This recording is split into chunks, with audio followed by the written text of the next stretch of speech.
Hola a todos. Today's another live Spanish lesson.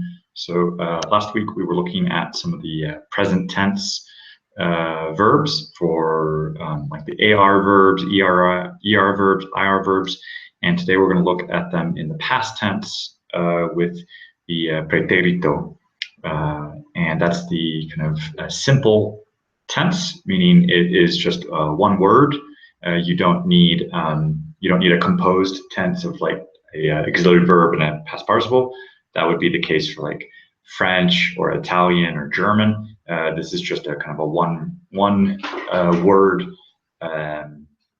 past tense, similar to English in terms of just like I went, I understood. So just the one word. So let me share my screen here, and we'll start looking at some examples. So for example, last week we looked at these AR verbs and ER and IR verbs. So for example, hablar, yo hablo, tú hablas, vos, that's used in South America, like in Argentina or Uruguay. So vos hablas, él, ella, usted habla, nosotros, nosotras hablamos, vosotros, vosotras habláis, ellos, ellas, ustedes hablan.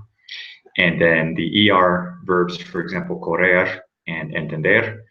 So yo corro, entiendo, tú corres, vos corres. So there's a change on the accent there. Entiendes, vos entendés. Él, ella, usted corre, entiende. Nosotros, nosotras corremos, entendemos. Vosotros, vosotras corréis, entendéis. Ellos, ellas, ustedes corren, entienden. So you can see that the entender verb has a stem change here in the present tense, and the IR verb next, partir, yo parto, tú partes, vos partís, él, ella, usted parte, nosotros, nosotras partimos, vosotros, vosotras partís, ellos, ellas, ustedes parten. So those would be in the present tense, and we're going to take a look here now for the past tense. So, and in the past we've mentioned that Spanish is a pro-drop language, meaning you don't need to specify the subject pronouns. The ending itself is enough to convey the meaning of who the subject is.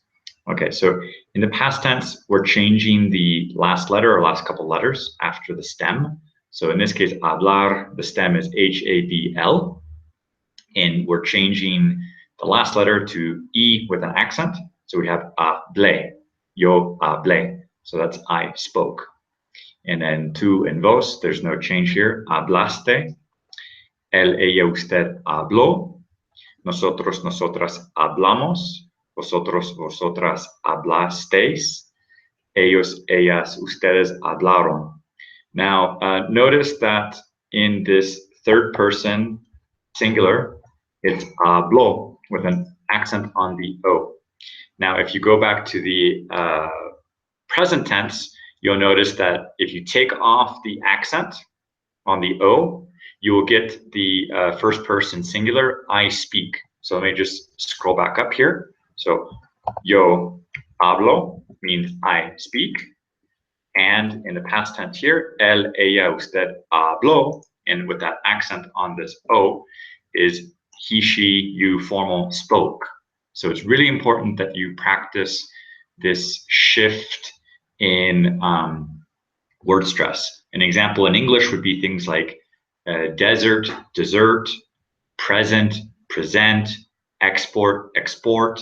So those might be some examples in English where it might be a verb versus a noun.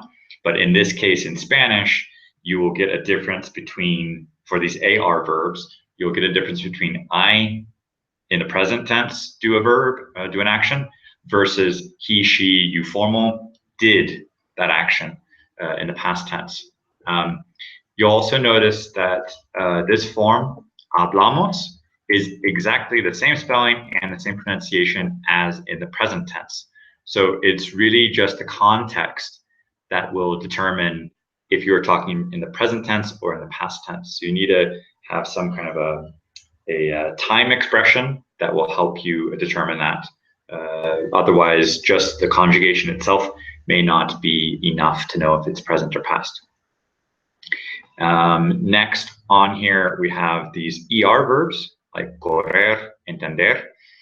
These endings, and also with partir, it's the same. I just left these as two separate tables just to continue from the previous page. But here, it's basically the same conjugations here. Correr, yo corrí, entendí. Tu vos corriste, entendiste. Él, ella, usted corrió, entendió. Sorry for the background noise here. Nosotros, nosotras corrimos, entendimos. Vosotros, vosotras corristes, entendisteis. And ellos, ellas, ustedes corrieron, entendieron. And next on here, partir, to like divide. Yo partí, tu vos partiste, él, ella, usted partió. Nosotros, nosotras partimos, vosotros, vosotras partisteis, ellos, ellas, ustedes partieron. Okay, so again, we'll notice that for like these IR verb, at least like for partir, we don't see a difference between the nosotros or nosotras partimos and here nosotros, nosotras partimos. So that again, it's like the AR verb. We can't tell if it's present or past just looking at the conjugation of the nosotros, nosotras. However, for an ER verb, you can see that it does change from hemos or corremos and entendemos here in the present tense. We do have a letter E here, the E-M-O-S and E-M-O-S. This does change to I. So that does indicate that this is past tense. So you can be, when you're dealing with an ER verb in the past tense, you can hear the difference between the present and the past. But for AR verbs and IR verbs, you can't hear, there is no spelling difference between the present tense and the past tense there. Also notice for the verb entender, we don't have that stem change that we had in the present tense. So in the present tense, we had the E becomes an IE. So here, entiendo, but we don't have that stem change here in the past tense. There are other verbs that do change in the past tense. I'm trying to think of an example like servir, where this third person singular and third person plural, that would have a stem change. So like servir would switch to sirvió. Let me just get this so you can see it on the screen. Once again, I would recommend using Wiktionary so you can see some of these conjugations that are on here, the indicatives, disjunctive, imperative. Right now, we're looking at this one, the preterite. So we're looking at this whole line. This is this one word for these conjugations, and I will switch this to servir, and then you can see this one example of this change that you would have for the stem change. So I would have, let me go back up to Spanish, conjugation. So you can see that they've highlighted it here. So we have serví, serviste, and then sirvió, servimos, servistes, sirvieron. So there are stem changes. Some verbs do have a stem change in the past tense, but it is only for the third person, meaning third person singular, el, ella, usted, and plural, ellos, ellas, ustedes. So again, I would recommend looking at some website like Wiktionary that would have these conjugation tables for you. And take note that this does have a stem change. This E becomes an I, but it's only in the third person. It doesn't happen for the first or second person, singular or plural. So that is something to be aware of when doing conjugations in the preterite, is that you might have some changes for the stems, but it would just be in the third person. Or there are cases that might have a stem, like for an irregular verb, you might have, for example, tener. So I will show you that as well here.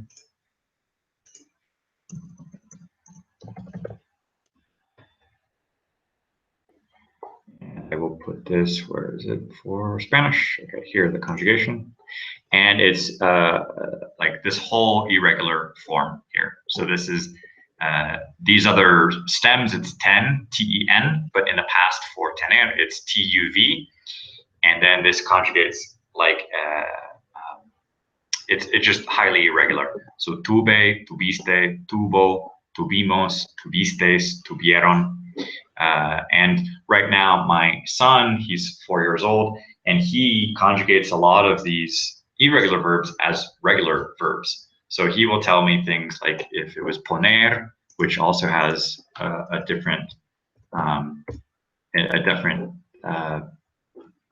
stem here. So I would have just puse, pusiste, puso, pusimos, pusistes, pusieron. It's a very different stem. So this does happen as well in Spanish, that you have these different stems for the past tense. And so my son will make them regular. He'll say like poni instead of puse. So I have to teach my son, who has been growing up here in Mexico, I have to teach him these irregular verbs. And he'll say things like like he'll use things like romper. He'll say like a past participle, rompido. So you need to learn these past participles as well. Like here, poner puesto. So that'll be another lesson here with the using the